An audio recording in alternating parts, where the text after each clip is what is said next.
Hello friends, my name is Professor M.S. Rao.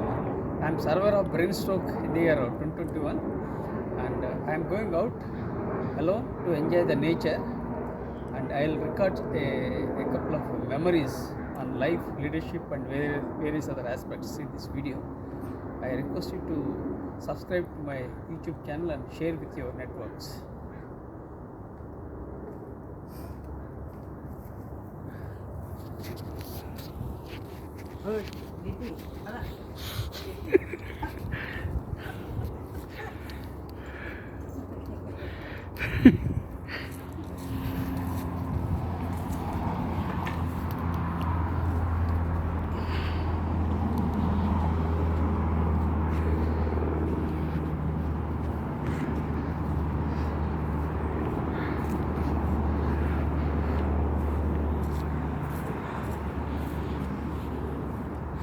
So this is the house where my younger son Ramakrishna Sai lives here.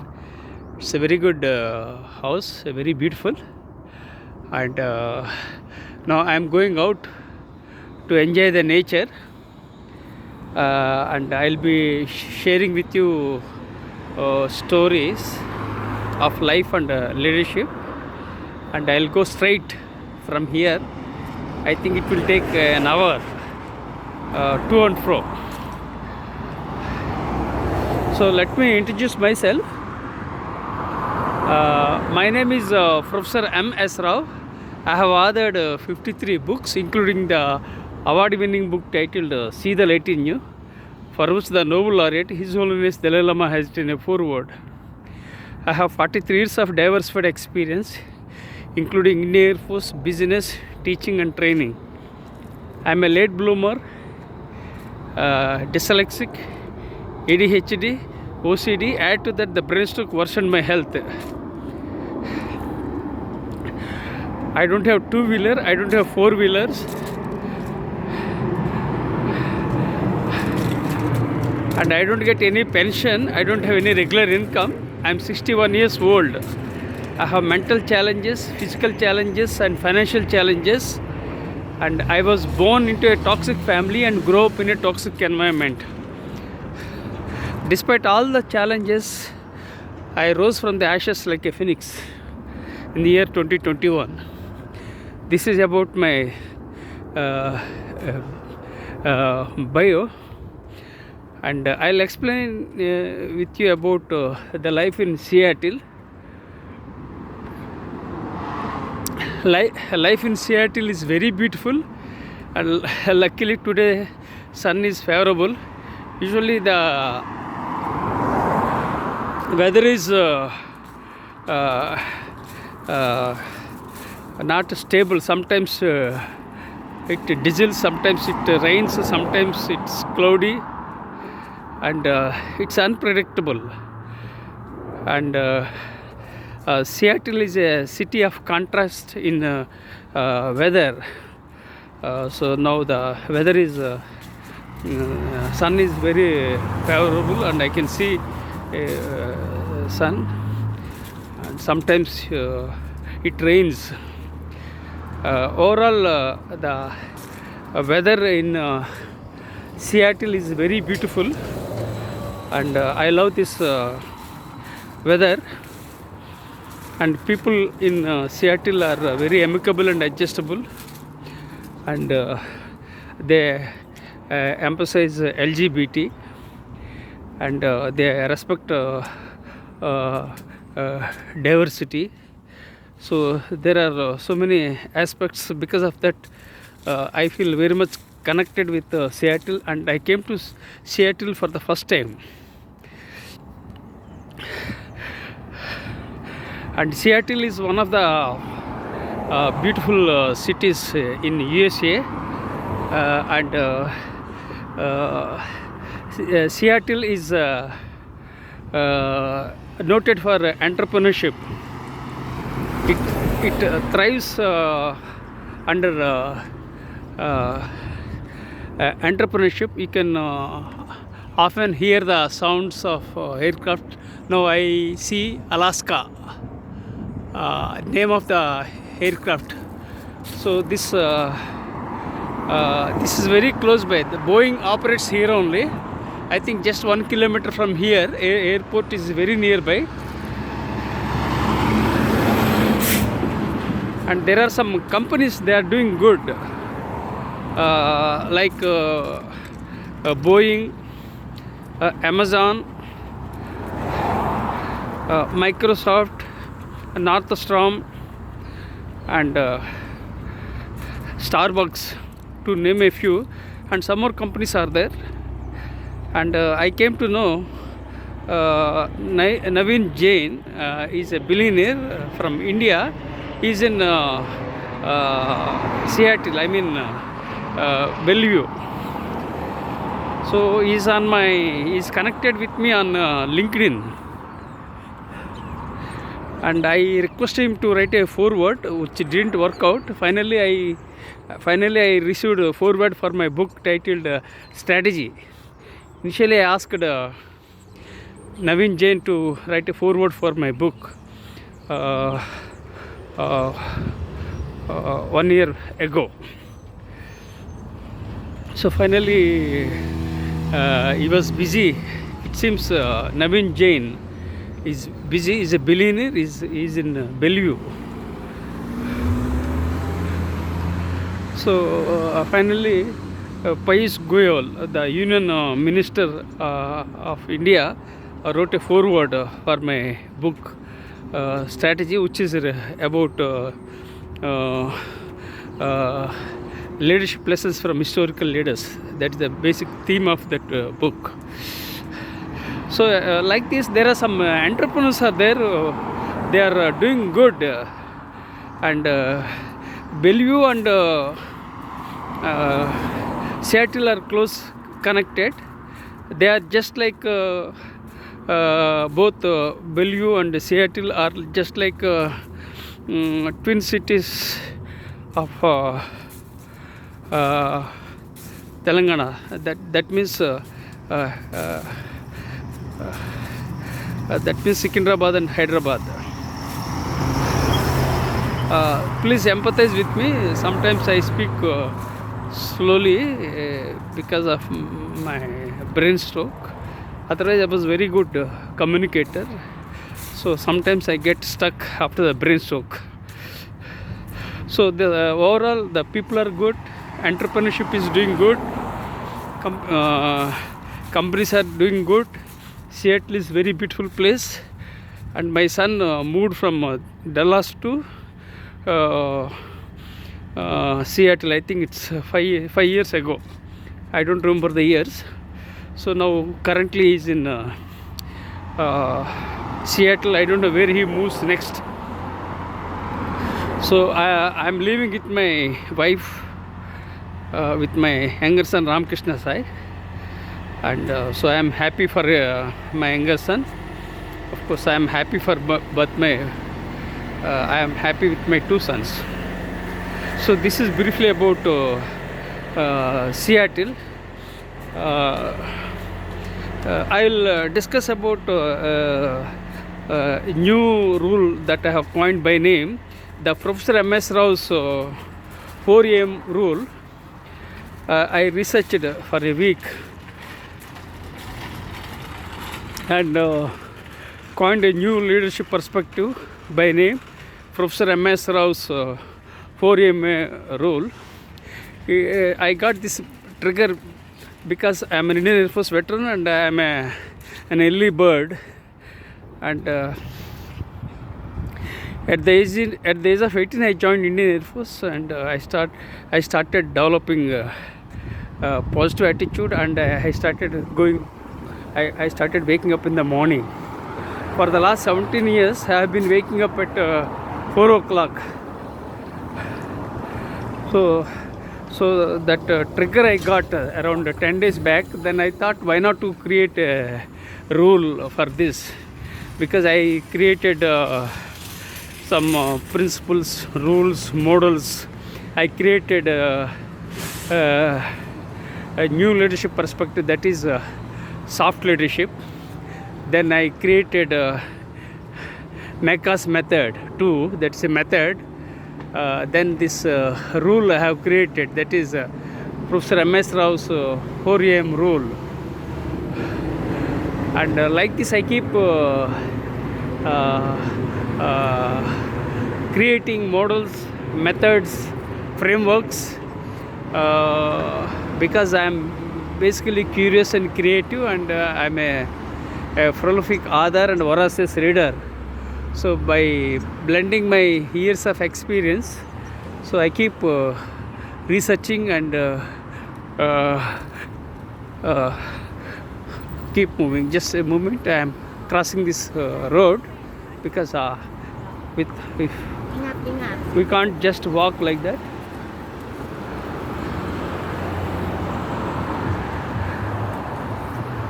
Okay, sorry, because at the junction we can't walk, so we can't walk until we get green signal. I crossed the junction just now. This is the junction, you can see.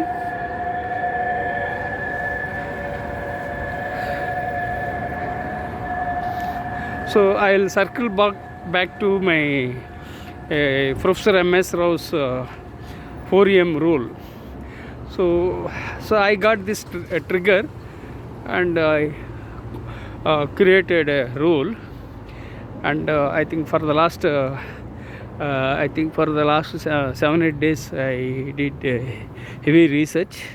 Today only I completed small final research, but the research will continue. So I'll briefly explain about this Professor M.S. Rao's 4 a.m. rule. Daily morning I wake up and I create knowledge, and throughout the day I generate knowledge. At the end of the day I destroy unwanted things and activities from my document. So precisely I am the creator, I am the generator, and I am the destroyer. So that was the trigger I got, and worked on that and created the 4 a.m. rule. And this is how it goes on. This 4 a.m. rule helps various aspects, like this 4 a.m. Rule helps check dementia. It encourages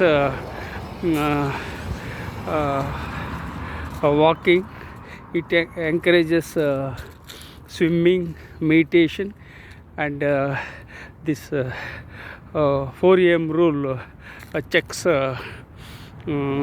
dementia. Apart from dementia, it checks stress and burnout. It checks depression. It decreases decision fatigue. So these are all the things I mentioned, and as I wake up in the morning 4 o'clock today, I uploaded again a video on this rule.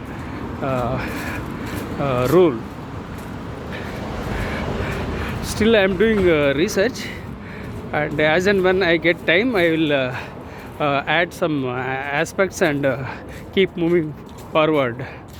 When we wake up in the morning, the entire day is under our control, and you can avoid distractions. We can overcome anxiety. When you go out and enjoy in the morning sun, you get D vitamin, you increase your energy levels, and you can improve your various aspects of your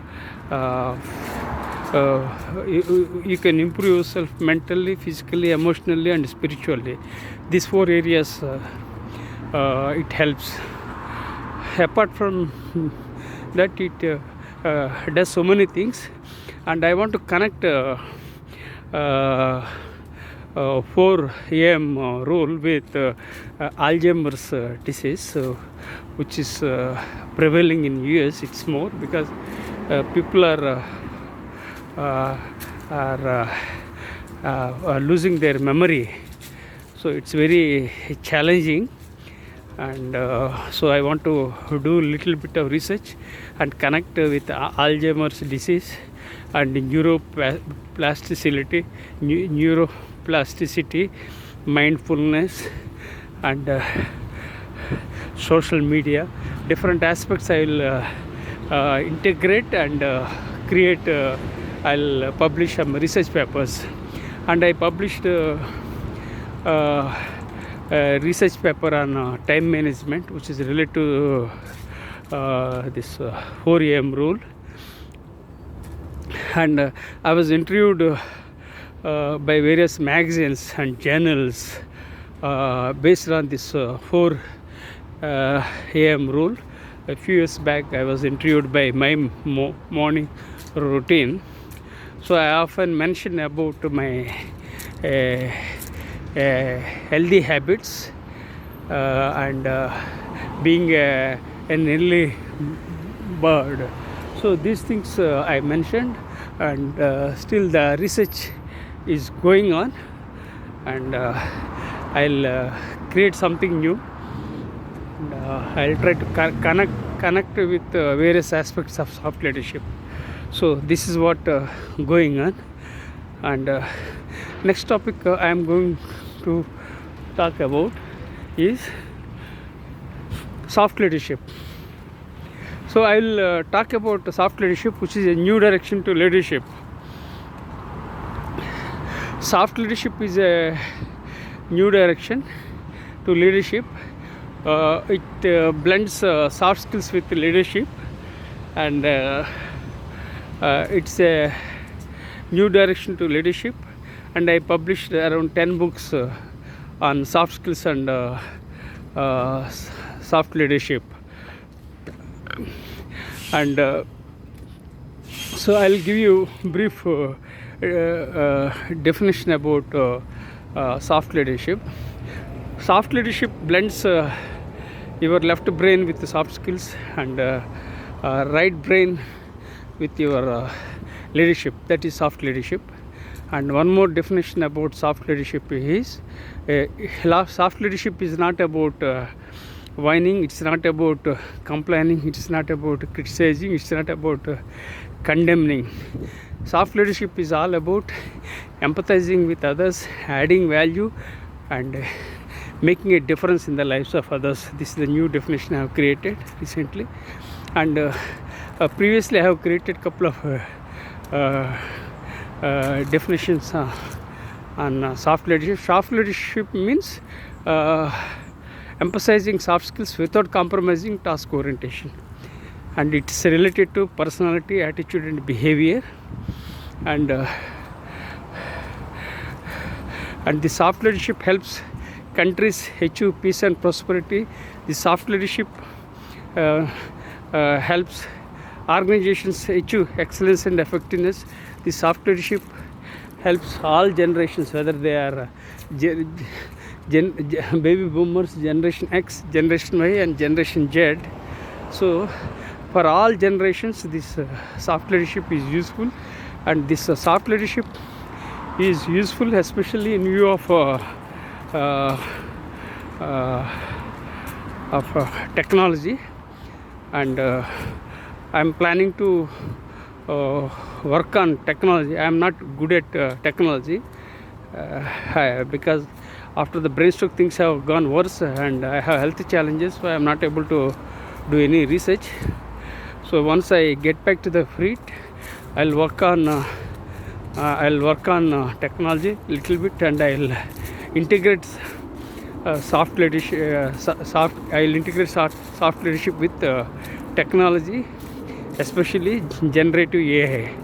So this is what I want to integrate, and I want to discover something new to impact humankind.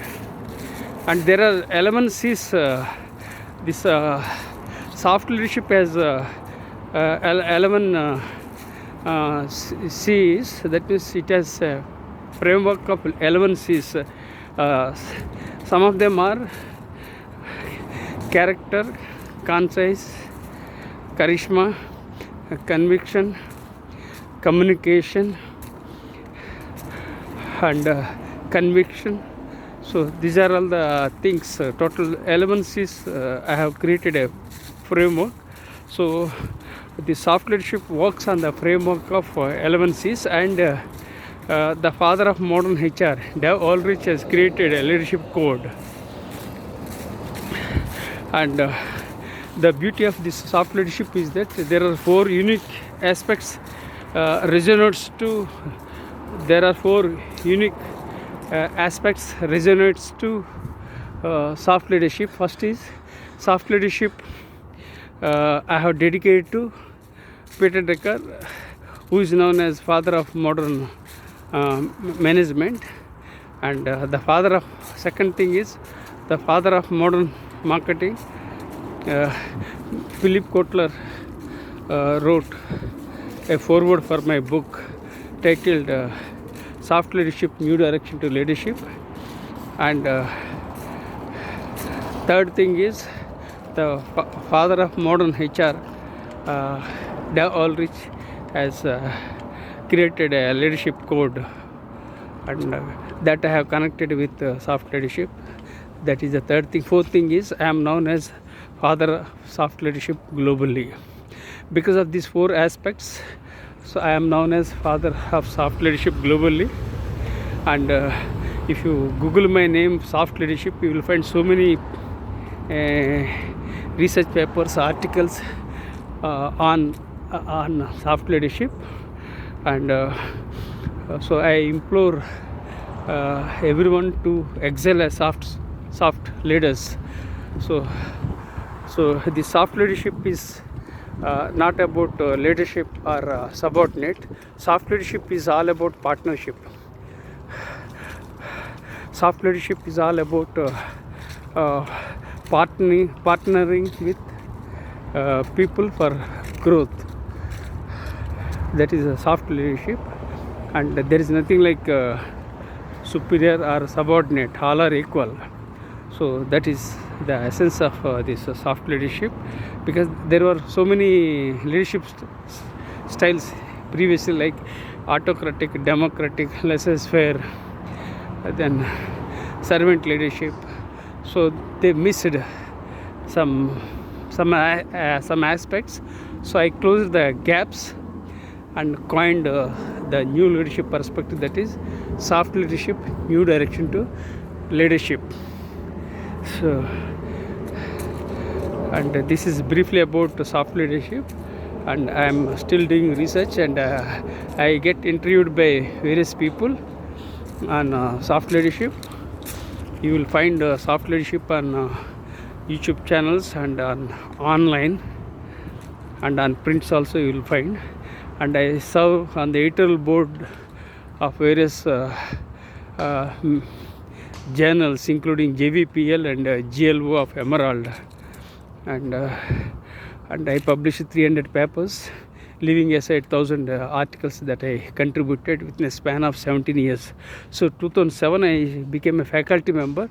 I started doing research, and this is my contribution to soft leadership for the last 17 years, and still the research is going on, and I'll discover something new and add value and impact the humankind. And if possible, I'll connect some aspects of technology, some aspects of my health habits, and also I'll include Professor M.S. Rao's 4 AM rule. So precisely I synthesize the knowledge that I have. I have 43 years of diversified experience, and so I can easily connect the dots. And apart from my observation for the last 61 years, so all those things I am leveraging to impact humankind. So So whatever comes, I accept. Good. Whatever comes, I will accept, and I'm a passionate researcher. I'm an author, and I will do further research, and I will create new triggers and add and impact the humankind. I'm very curious and creative by nature, and although I am below average in intelligence, I am gifted with the power of imagination, and because of that power of imagination, I create my own things. I create my own stories in my mind, and I keep moving. There is some hidden power that is moving me, driving me to keep moving forward. I don't know whether it's a hidden power or some spark which I have, so that drives me to keep moving forward. So I'm alive because of that spark, and I had a brain stroke in the year 2021. So now I'll share with you how the challenge of I discussed about my bio. Second, I discussed about Seattle. Third, I talked about my 4am role. And fifth, I discussed about soft leadership. Now I'll move on to other aspects. Especially I'll talk about brain stroke. In the year 2021, I collapsed during the second lockdown in India, and I was okay in the first lockdown, and I was taking everything for granted, even during the first lockdown. Of course, that doesn't mean I was reckless or careless. I was cautious, but still the brain stroke occurred during the second lockdown, and my wife and I had COVID, and I was recovering, and unfortunately I collapsed. I didn't know what was happening, and I had blurred vision, and my right portion of the body was paralyzed. I was on the bed. I didn't know what to do. My wife and my elder son took me to hospital. So it was very challenging situation, because the hospitals were blackmailing to get money. That was one challenge, and the hospitals exploited the situation. And second thing is lack of cylinders at that time too. Third, we didn't have money at that time, and so lots of challenges. And I was shifted to 3 ambulances, and even people are not the beds were full, and somehow we got bed, and it was exploited by the hospital people, but there was no way. Then and they charged heavily, and my younger son Ramakrishna Sai paid the bills, and I was on the bed. Then I came to home, and I did physiotherapy exercises. I started walking. It was a miracle that otherwise I would have been dead in the year 2021. I survived because of my positivity, because of my healthy habits, and because of the divine power, force. So I am grateful to God that I am alive and I am moving forward. But still I have some challenges with me. I can't type with my right hand, and I can't eat with my right hand. I am holding my smartphone with my left hand, and holding my hand with my left hand is more painful and stressful. and I can't shift my smartphone from left to right. This is a challenge. It was really challenging to hold my smartphone with my left hand. I am recording my memories so that I can save the memories with me, and also I am sharing my videos on my YouTube channels. I have 3 YouTube channels, basically to keep them as my memories.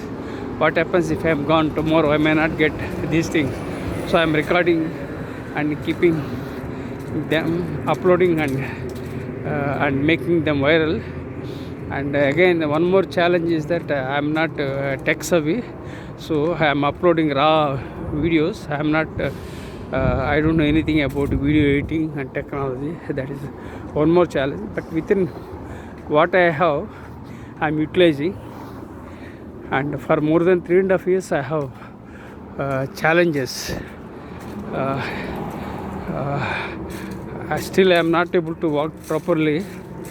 I have a chronic back pain for more than 17 years, and I have this chronic back pain because of my continuous sitting and writing, and I didn't have even a cart, and I sat on the floor and I typed and did. So later on, I came to know that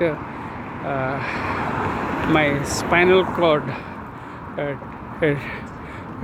tilted a little bit, so that was a very big challenge, and the doctor advised me to go for a walk, and the doctor advised me not to do weightlifting and other aspects. So that's what I am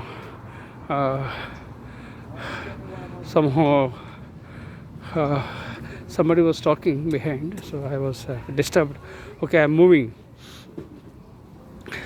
So I'm uploading videos, so please subscribe to my YouTube channel and share with your networks. I think this is a Denise education center. I think children are playing. This is a playground, I think.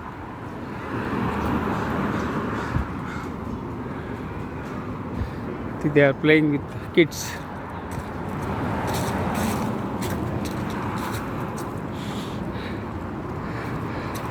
So I started walking and I went to park for 1 year after the brain stroke. I was at home only. I started walking and going for a walk regularly. Gradually I improved my walking style, but still I have to improve my walking style. And after 1 year, after taking a break for 1 year, in the year 2021, I joined for gym, and gradually I improved my mobility, but still I have to improve my mobility. My right hand has been paralyzed. My right shoulder is numb, and I can't type with my right hand, and I can't eat with my right hand. So these are all the challenges I am having. Hopefully I'll overcome all my challenges, health challenges. I'll get back to the track and I'll start writing. And I published 53 books, and 60 books I have written, but 53 I have published, and 7 books are yet to be published. And I want to write a memoir, which I will publish after I recover from my brain stroke fully. I don't know whether it takes 6 months or 1 year, I don't know, but definitely I will publish a memoir. I have titled my memoir as Survivor. The title of my memoir is Survivor. That means it talks about my health challenges, my brain stroke, back pain, betrayals by my siblings, and betrayal by my father and brother-in-law, and talks about hope, opportunities, and I convey through storytelling. So I have the triggers ready, and I kept a document ready. So once once I improve myself, then I'll start working on this project. I think this is the book I want to write, tentatively titled Survivor. So daily I am uploading one video with a title Survivor with the subtitles. So I am making them viral. So I am sharing my challenges, troubles, everything. So now I am 35 minutes. So I'll walk forward, little forward. I'll move forward. Then I'll come back. Then I'll talk about other things. So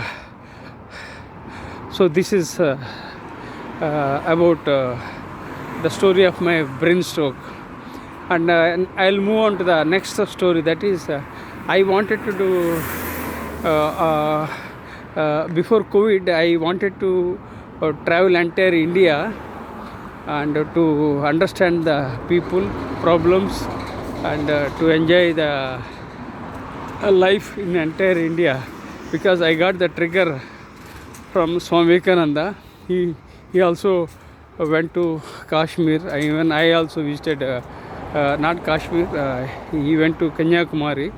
I'm sorry, due to the brain stroke. So he visited Kanyakumari. I visited Kanyakumari 3 times. Vivekananda Memorial. So I wanted to travel entire India to understand the problems in India, and but COVID struck. Then again I wanted to my son didn't asked me to join US, but I was not inclined, but I agreed to it because after the health challenges, I thought it's better to spend some time with my younger son. My elder son was with me for 27 years. My elder son was with me for 27. So my younger son was with me for 21 and a half years. So if I spend some more 6 months or here, 5 or 6 months here, so I'll enjoy 22 years of my journey with my younger son also. So I agreed to it. Then I applied for a visa. That is one more challenge. So my wife and I applied for a visa, and the visa for my wife was approved. My visa was turned down. It's a very problematic for me, and turned down, but it was not totally turned down. I was told by the VS visa officer to get some details from Air Force, because I worked in the Indian Air Force, and I'm very authentic and I give things honestly. So I gave the honest picture. Then it was kept pending for a few months.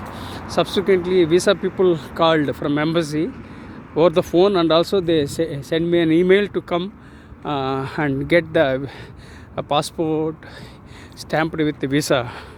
So I was very happy that they themselves have called. I thought that they rejected.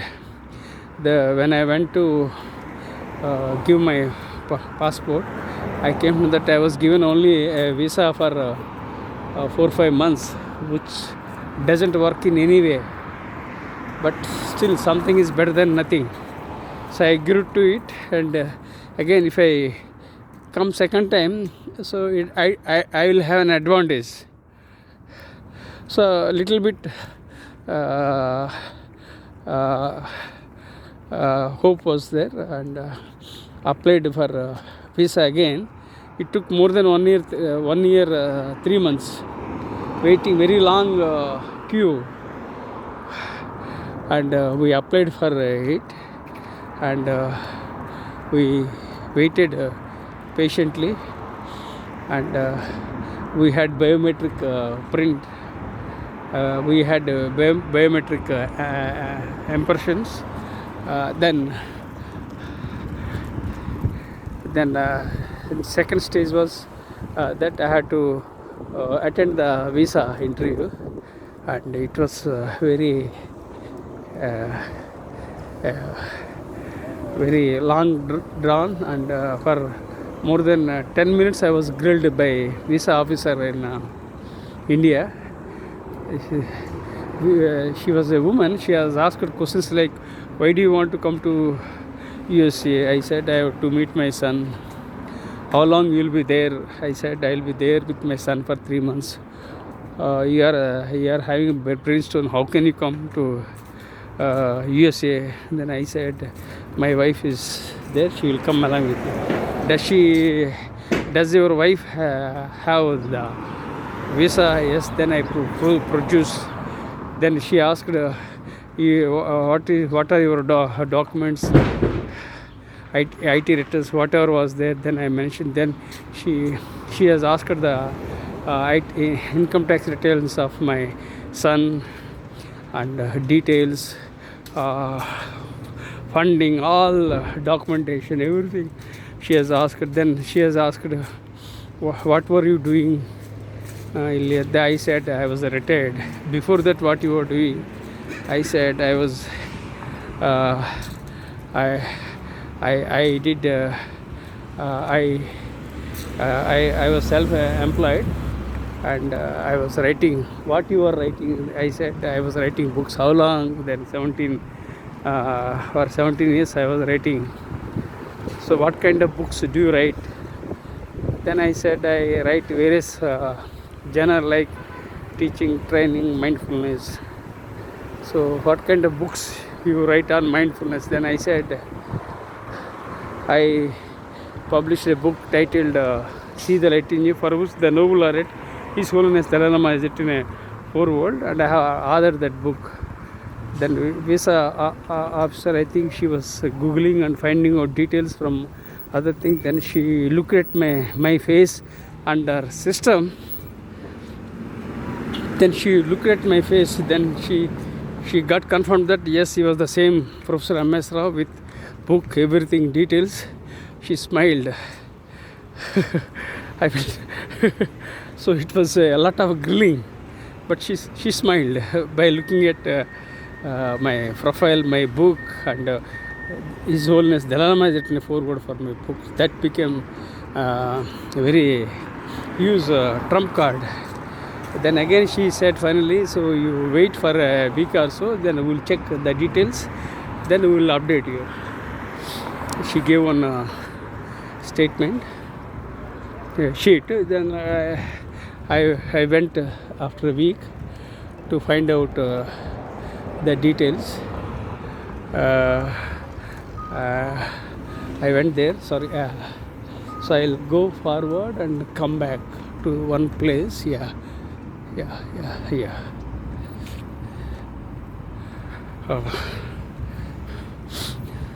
So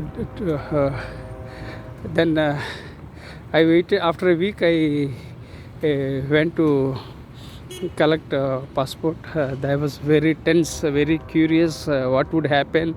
I was sure that I will get 3 months of visa, but I wanted at least 1 year. So then when I received the passport stamped, I was on cloud 9 because I was given 10 years of visa, US visa. I felt very happy. I was on cloud 9. I was truly excited. It was a big day in my life. So I felt very happy that, and I informed my son and my wife over the WhatsApp message that I got visa stamped. All were very happy. My younger son was very eager. He told, so we'll book very immediately. Within a week we'll go to you come to US. I said don't get excited, and because at that time I think in the month of September means October, and students were coming to US, and prices were very high. I told you wait for some time, and so that we can book a ticket. Then we waited for a month, then we got tickets, and we came to Seattle. So that I will explain to you later. So now you can see the view of Seattle. I don't know whether we are allowed or not to walk.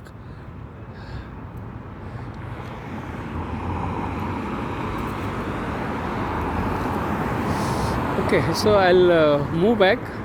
I think today I came a bit far, so I'll come back. So I'll circle back to my story, and I'm returning to my place. I think it took 45 minutes. Oh my goodness. So again it will take 45 minutes to reach back. So you can calculate that's 1.5 hours. Okay, fine. So then I told my younger son that anyhow we got visa for 10 years. No hurry as such, because at that time in the month of August students from India, they were going to US for education. So the tickets were booked, prices were very high. Then my younger son booked tickets. Then we, with lot of planning, everything, we came to Seattle. So let me share with you the story before coming to Seattle. I was at the immigration and the immigration at Seattle. The security asked questions about me and my wife. Same questions. Why are you coming to India? I said, why are you coming to US? I said, I want to meet my son. He's in Seattle. How long you will be there? I said, I will be there for 3 months. And when will you come? When will you go back? I said, once I visit for 3 months, then I will come back to my home country. Then who else is with you? I said, my wife is with me, because I came with my wife. We came with trolleys of luggages. Then whether your son is a green card holder? I said, no, he's not a green card holder. He has come to US to study. Now he's working on H1B visa, I told. Then do you have any American citizenship? And I said, no. I said, I have Indian citizenship I'm having. Then again, how much money you have to pay the bills in Seattle? I said, I have right now $300 US. My wife has, I gave 200. I gave $100 to my wife, and I gave 100. I showed $100 to my wife and $200 for me. Total $300 US I showed.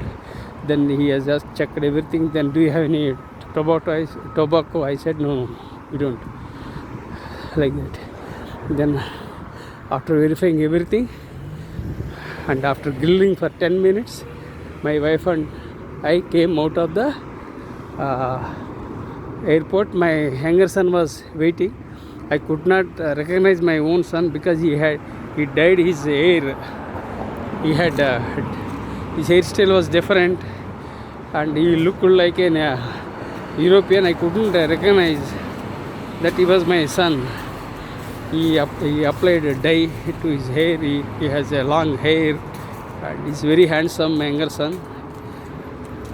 So then daddy, like that he was telling. I could not recognize. I thought maybe somebody else. Daddy, it's me. Then he was telling. Oh, then I looked at him at. I was looking at disbelief. Then I came close to him. Then I recognized my son, and we came to Seattle. This is the story of coming to Seattle. So life is not that easy. So it's my life is all about struggles, sufferings, and finally I come out with flying colors. So nothing comes easily for me, and everybody is not lucky in this world. Very few people are lucky in this world. Majority of the people have challenges. They fail means they are not fools. They find some obstacles. So what we have to do is that we have to remove the obstacles, and we have to keep moving forward. Whenever there is misalignment, we have to remove the misalignments, and we have to keep moving forward. So that is life. Life is not a straight line. Life is full of ups and downs, and life is not rosy and cozy. It's full of challenges. So you have to lead from the front. You have to keep moving towards your goals. You should never ever give up. Keep moving forward. Never give up. That's my slogan. And despite having health challenges, everything, and I came to USA for the first time. So let me briefly about America. America is a great country, and first time I came to America, and really it's an amazing country. And of course I know only Seattle, and I visited some places in and around Seattle, like Bellevue. Then I visited Olympic National Park, Mount Rainier. Then I went to cruise. Then I visited Starbucks and market, Indian market. So many markets, everything I visited, and I visited the zoo. I enjoyed a lot in the zoo, and aquarium I visited. So many things I visited. I feel very happy. I'm grateful to God that I have come up to this level, but not easily, with so many challenges. After overcoming so many challenges, after braving all the challenges, troubles, and I came to USA, and I am in Seattle right now. So friends, so you have to keep moving, and there will be resistance. We can't help. And there will be failures, there will be setbacks, but you have to keep moving. You must be resilient. You should have tenacity, right? So I am going to share my story through my memoir, tentatively titled Survivor.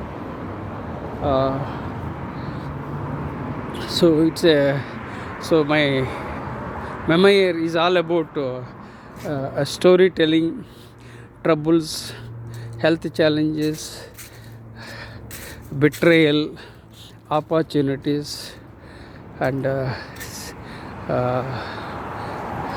resilience, tenacity. All these things will be mentioned in my memoir.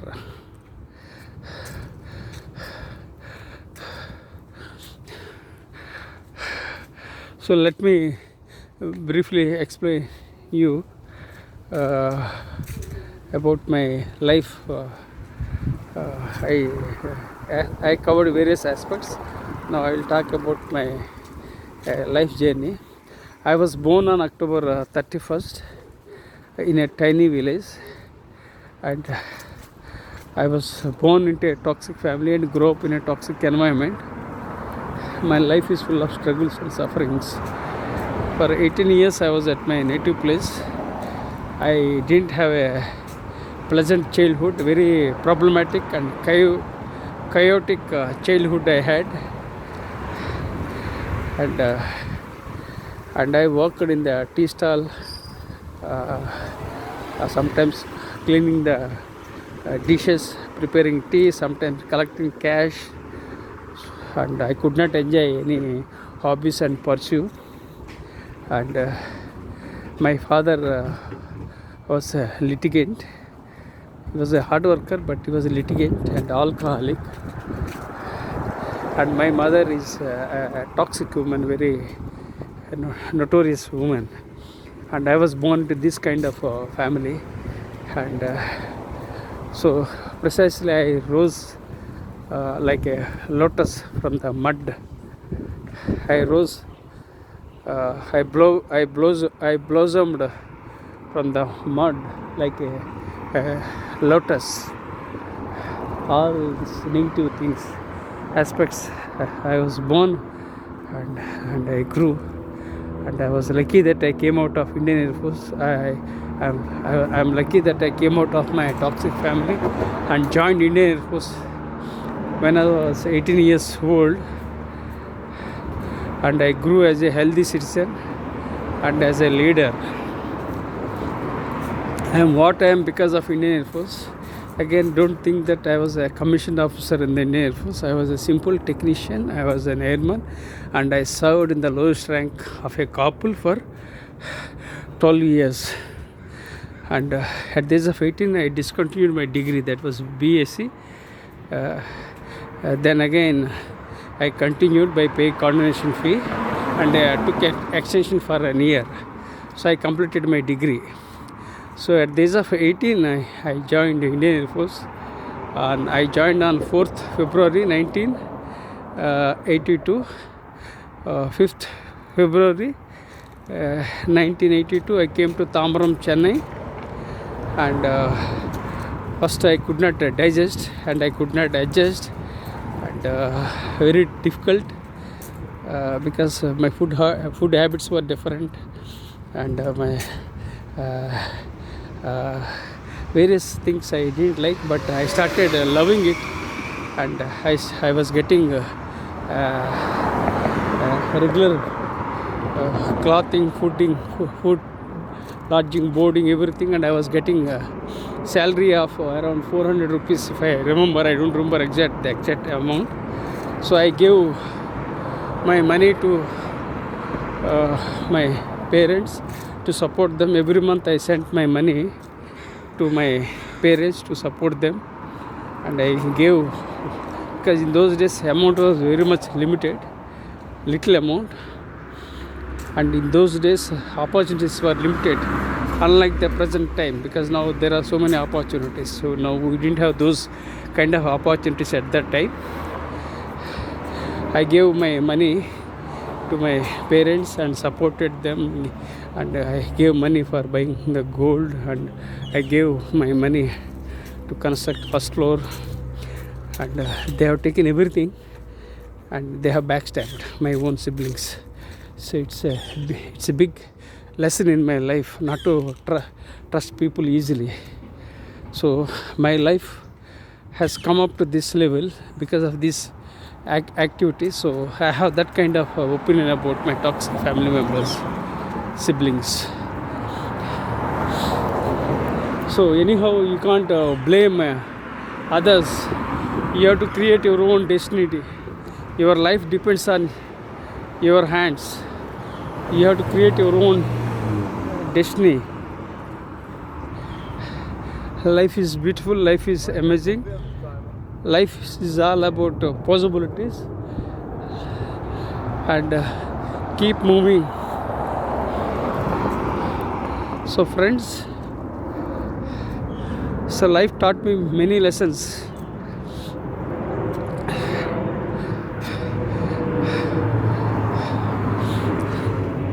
And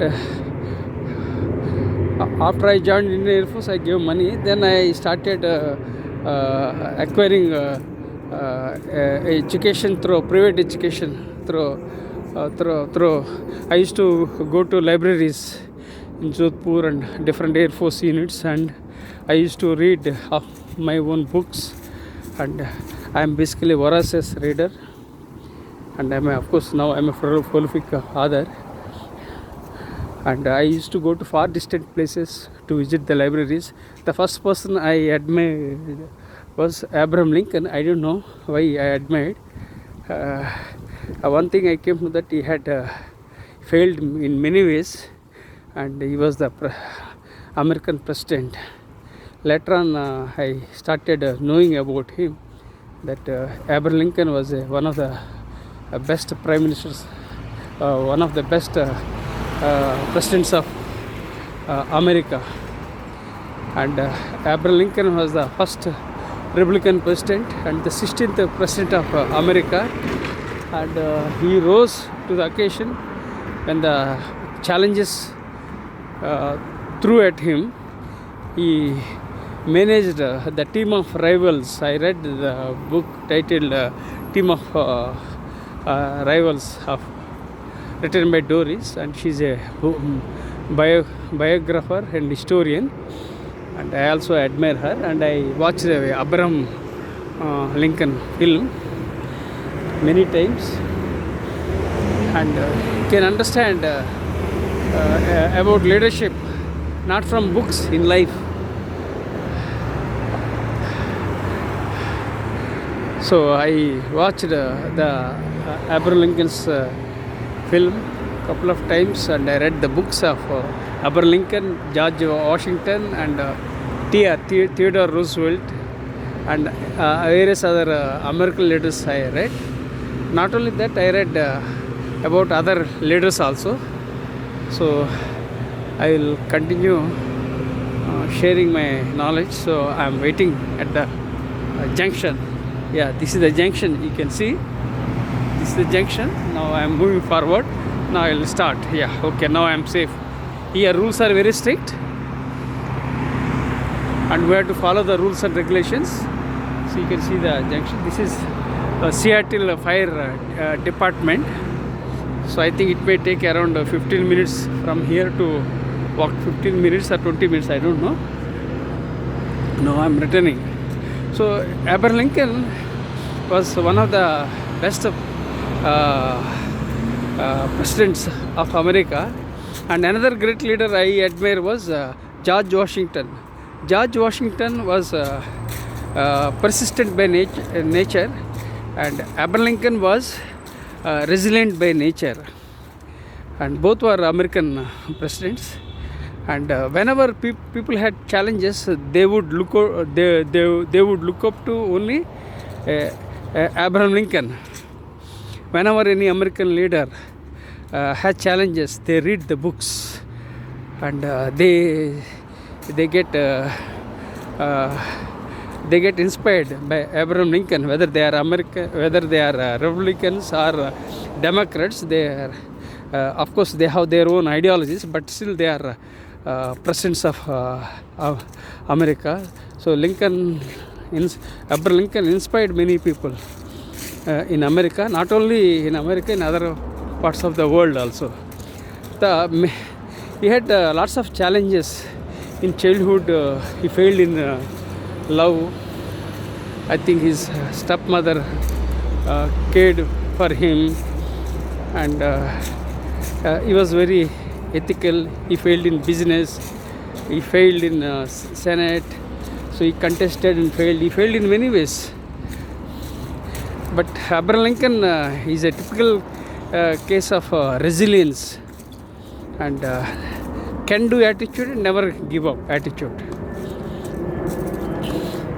And when so many challenges were there within the leaders, among the leaders, so Abraham Lincoln managed. So Doris wrote a book, Team of Rivals. So he convinced opponents, and he did so many things. So some of them I would like to share with you are: Abraham Lincoln modernized the economy, and Abraham Lincoln strengthened the federal structure.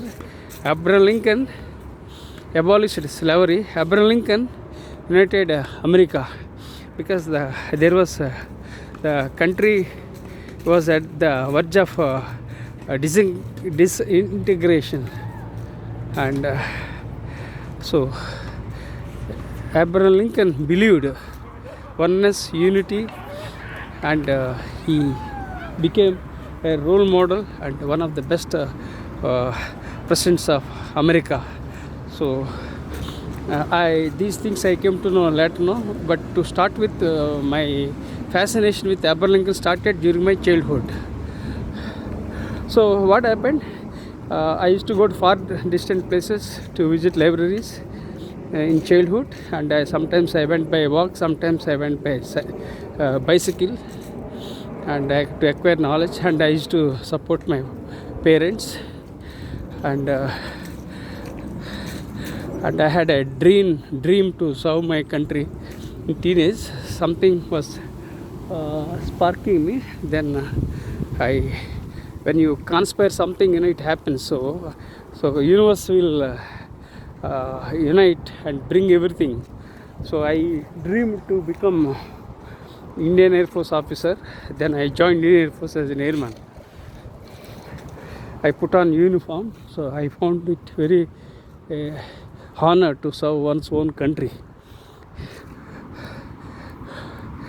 And so after I joined Indian Air Force, then I acquired a couple of qualifications, because I was passionate about education and learning. Now also I am passionate about education and learning. I acquired a couple of qualifications. They are DME from Aeronautical Engineering, BSc, which I discontinued, then again continued through taking tuitions and by paying condonation. Then I got my MA in sociology, PGDBM on management,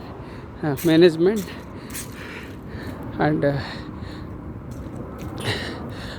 MBA on marketing, PGDCLL on labor laws. So whatever the opportunities came to me, I accepted. So I didn't know what I had to do, but one thing I knew, that I had to acquire my knowledge. That's what I believed. So whatever the things came, and I accepted that to private education. People might think I acquired qualifications from reputed universities like Kellogg's or Harvard, Cambridge, INSEAD, MIT, but the truth is that I acquired all qualifications through private education. That too by going to far distant places, and I sacrificed my time in the Indian Air Force, because 2 months in a year we get leave, annual leave. So that I availed for education and learning. So I sacrificed my personal time with limited money, and nobody sponsored, nobody funded, and I never begged for any help. So everything was through my money. Then for 12 years I served in the Indian Air Force. Then my father invited me to join business. I joined, and hoping that I will become an entrepreneur, but unfortunately my father-in-law and brother-in-law backstabbed and betrayed. So I landed in so many problems. Very toxic family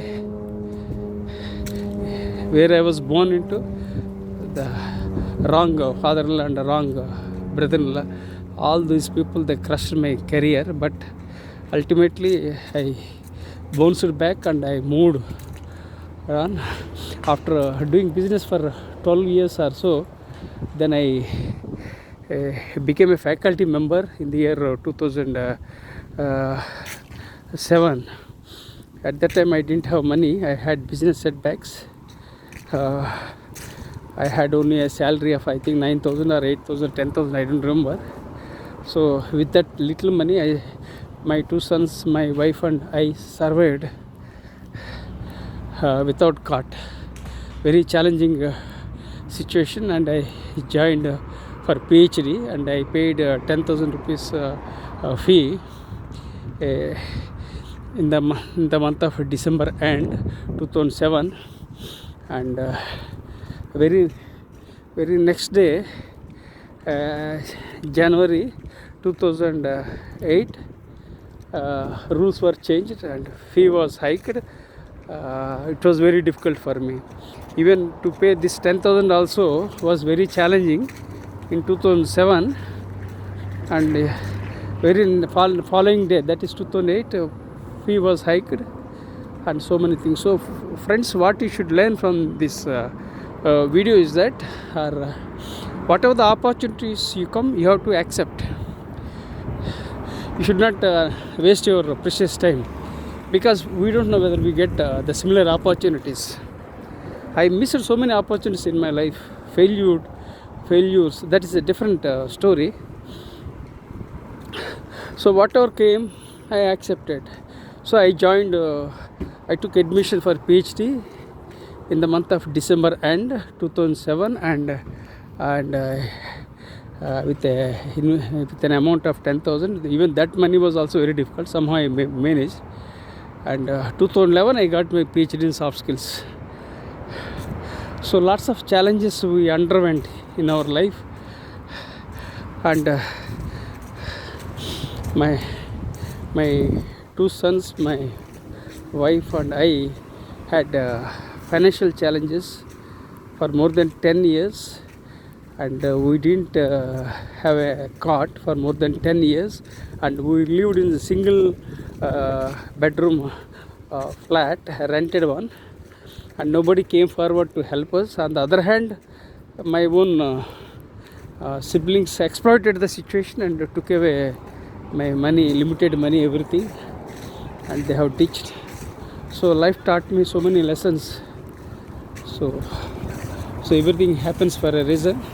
Let go. So today title I have already fixed. What I would like to mention is that survivor. Subtitle is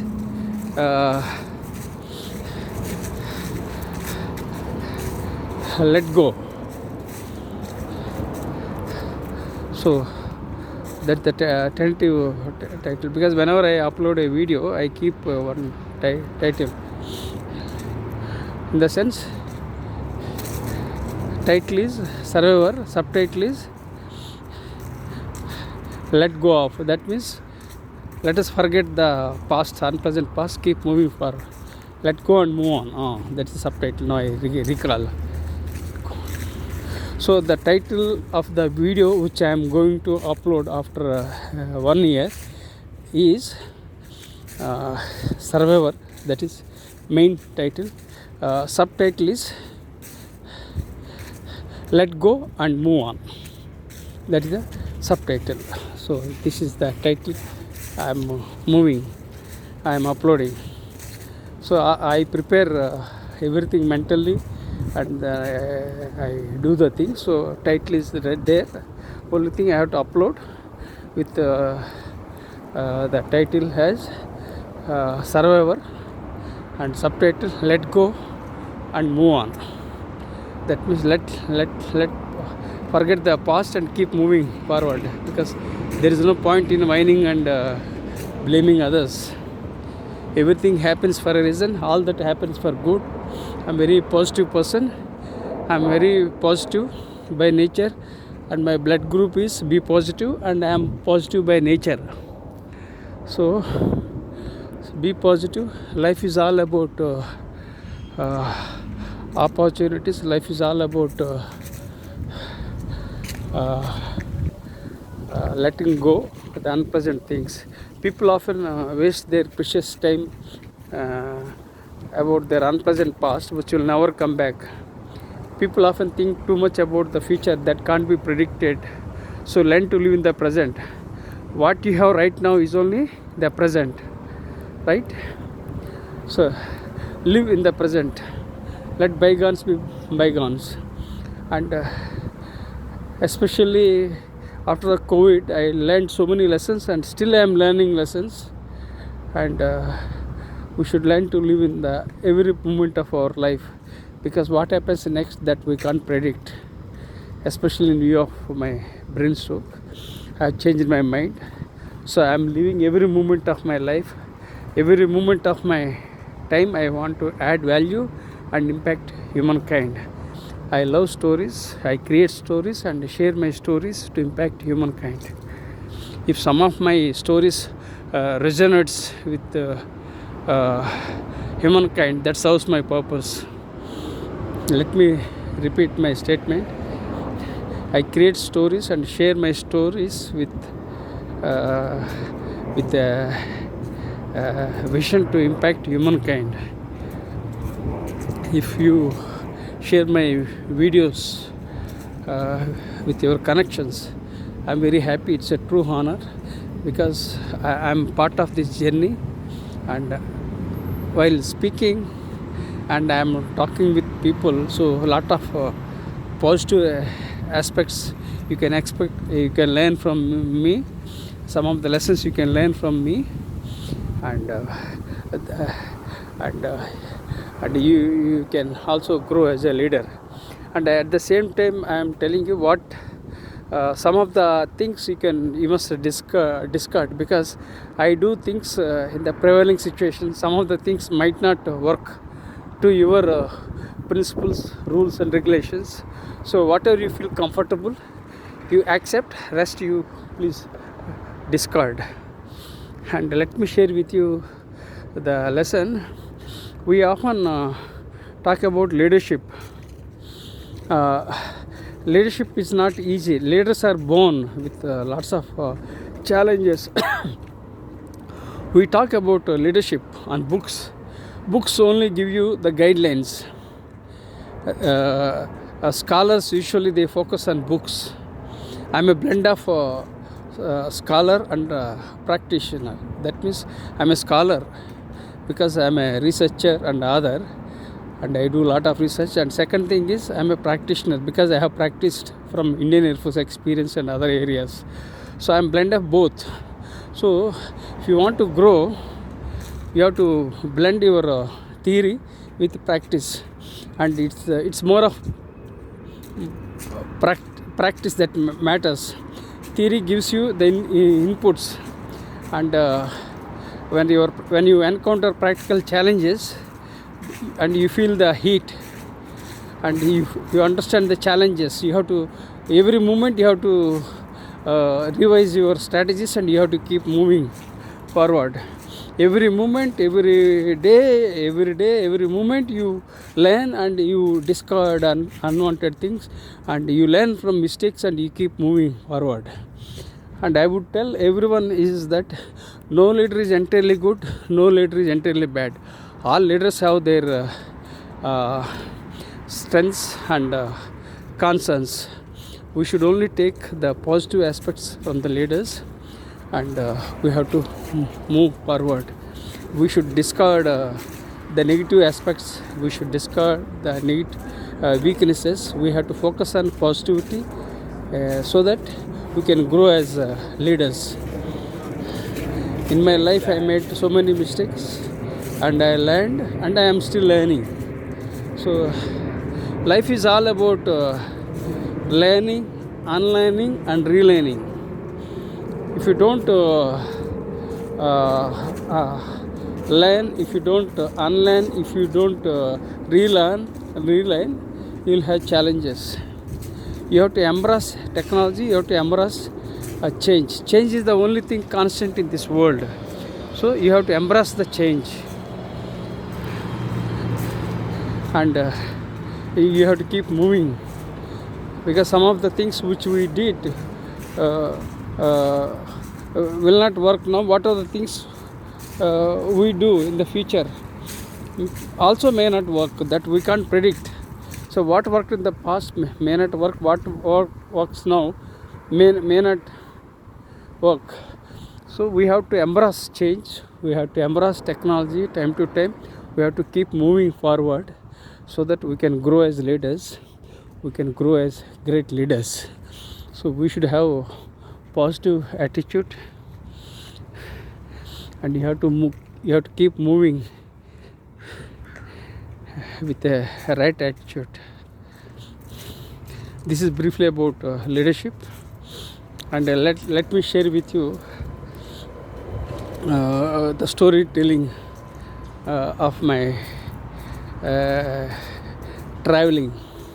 I served in the Indian Air Force for 12 years, and one of the passions is traveling. And initially I didn't like traveling, but I started loving traveling. Usually people don't like to come out of their comfort zone. They stick to their comfort zone only. But we need to come out of the comfort zone. You have to come out of the well. When you come out of the well, you can see the outside the world. So don't remain like a frog in the well. Come out of the well and see the outside world. So that is traveling. My definition of travel is that to travel is to lead. And I wrote books on I wrote various books of a different genre. Like I wrote books on teaching, training, soft leadership, soft skills, diversity, public speaking, business communications. Like that, I wrote various kinds of books of a different genre. Because I never stick to one particular genre. I keep exploring. One more genre is memoir. This is one more area I am trying to explore. That is memoir. So I keep traveling. I don't stick to one particular genre. And even my education was also in different areas. So people might people might ask me, what was the why you could not succeed? Because I didn't have any coach, I didn't have any guide. There was no one to support me and to guide me, groom me. So I started exploring of my own. So I lacked a mentor, I lacked a coach, and I didn't have any guide or guru. So what I started doing, since there was a gap, then I started Vision 2030, 1 million global leaders. And this is the vision I have created to groom 1 million students as global leaders by 2030. So far I have trained more than 50,000 students as global leaders, which is a non-profit one. And unfortunately I had a brain stroke, and I could not continue train students as global leaders. So I started sharing my knowledge on my 4 blogs and also through my YouTube channels. That's how I am doing. So now I'll keep moving forward, because now I got the clearance. Then again I'll start my story. And now in between there is no distractions. So now let me share with you about the traveling. I wrote different types of books, different genre, and right from my childhood I encouraged traveling for my 2 sons. And I put my 2 sons in English convent education, and I encouraged Hindi also, because I love Hindi. And when you have one more language apart from Tamil or Telugu, having Hindi is always a plus point. So I encouraged my 2 sons to go for Hindi apart from Tamil, and that helped them. And I sowed the seeds in the childhood itself, and we didn't have even money at that time. And I think I paid 3,500 for the admission of my elder son, and 3,500 for the admission of my another son. So at that time it was a big money, and my relative told, why you are spending this much money for education when you are having these financial problems? I said, I was born in financial problems. Education is everything for me. So I emphasized on education, and I put them in convent education, and I encouraged them to speak in English, because anyhow they speak their local language, Telugu and Tamil, and I encouraged them to speak in English, so that they will have a flow. And I put my 2 sons in convent schools, but again not elite convent schools. English medium schools. Within my capacity, I put, despite having financial challenges at that time also, I encouraged education, because education opens as a window to the outside world. So we should always encourage education. Even I myself acquired lots of qualifications because I wanted to acquire knowledge and education. Okay, fine. So daily I used to encourage my two sons to pick up 10 words in English and frame them into sentences. So I trained them in that manner and encouraged them to go for swimming, and my two sons and I went for swimming, and my two sons and I went for dancing, and we played cricket in Marina Beach in Chennai in childhood. So I spent my quality time with my two sons. That worked out for me. That's why my two sons, my wife are very much united, and we is a well-knit family,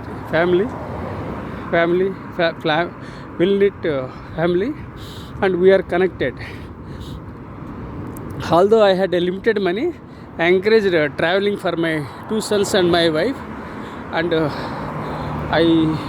we traveled entire India in second class sleeper. Again, don't think that I traveled in AC air conditioned coaches only. We traveled in second class sleeper, and I used to buy one circular journey ticket in those days to save time, money, energy, because we had limited money. So within that we enjoyed our lives, because now those days will never come back, because those days are finished. Now we can't get back those days. And I used to encourage my two sons to sit with a globe. I had a big globe, and in my home, and I would tell them, I would rotate the globe. I would tell them that this is a globe, this is the Chennai, this is a place we are going. In case if we went to Calcutta, we would show the map, everything. So like that I educated my two sons. So that worked out wonders for my two sons. So my two sons never complained. Why? Because they knew the problems. They knew how we were betrayed by my own relatives. So they know all these challenges. So they don't complain. And I didn't discard my two sons, my wife, just because I have financial challenges. So my two sons, my wife, and I were together. We had all challenges, but we kept moving. And luckily my two sons are postgraduates. I'm happy. My elder son is B.Tech and MBA. My younger son and masters in Syracuse University, and I'm a doctorate in soft skills. So I'm happy as an individual, but we don't have money and we don't have resources and opportunities. So it's for my two sons to lead from the front and create their own destiny. I did my best within my limited resources, despite challenges. So now you lead your own life. I told them, if you fail, no problem, learn lessons and move on. That's all. I made mistakes and learned lessons, and if you make mistakes, you learn lessons and you keep moving. But don't do the mistakes again and again. Then it's foolishness, right? So I encouraged my two sons to travel with my wife. We led our lives very happily. So friends, what you should learn from this story is that happiness lies within, not outside. So don't compare and contrast with others. You are a genius. You are gifted with unique qualities, and unlock the genius within you. Unlock your potential and grow. Don't complain, don't condemn, don't criticize. Create your own destiny. Your life is in your hands. You make mistakes, no problem. If you make mistakes, fine. Learn lessons and move on. Because I made mistakes and everybody makes mistakes. So you should have that kind of positivity towards life. So these are all the messages I shared with my two sons. I often share my message with my students, especially those who are connected with me. And I share my ideas and insights from my 4 blogs and 3 YouTube channels. Whatever the limited manner I am doing, I am very resourceful. So be part of the solution, not part of the problem. Be mindful, be ethical. I emphasize 2 things: character and education. Precisely emphasize character education. People often talk about charisma. Charisma is a bonus. Character is everything. Education is everything. Character is everything. Health is everything. So the message from this book, See the Light in You, is about health first, education second, and wealth third. This is the message. So now I have come to my home. It's I think 1.5 hours. So now I am going back. Now sun is not favorable, changing. So I am going back, and I'll upload the video. That name already I have created. Survivor. That's the title. Subtitle: Let Go and Move On. But the title I'll upload. I think it may take 1 hour or 2 hours. Enjoy your life. So life is beautiful. Life is amazing. Life is miracle. Enjoy life. Hello friends. Be positive. Never give up. Life is beautiful. Life is a miracle. Life is a magic. Life is full of possibilities. Never give up. Now it's very stressful and painful to hold my smartphone with my left hand, so I am signing off. Please bear with me. We have one more cat which has come out, that is Bagheera. We have 2 cats. One is Bagheera, that's black. One more is Mowgli, that's white.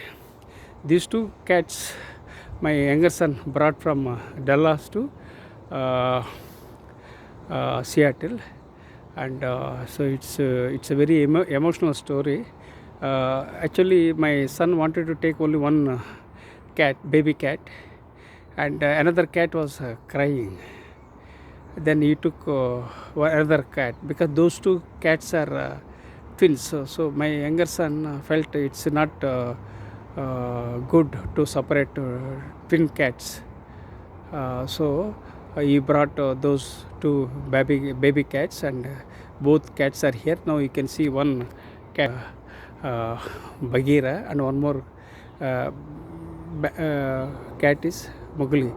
These 2 cats is spending money every year for vaccination, and lots of money is spent for cat food.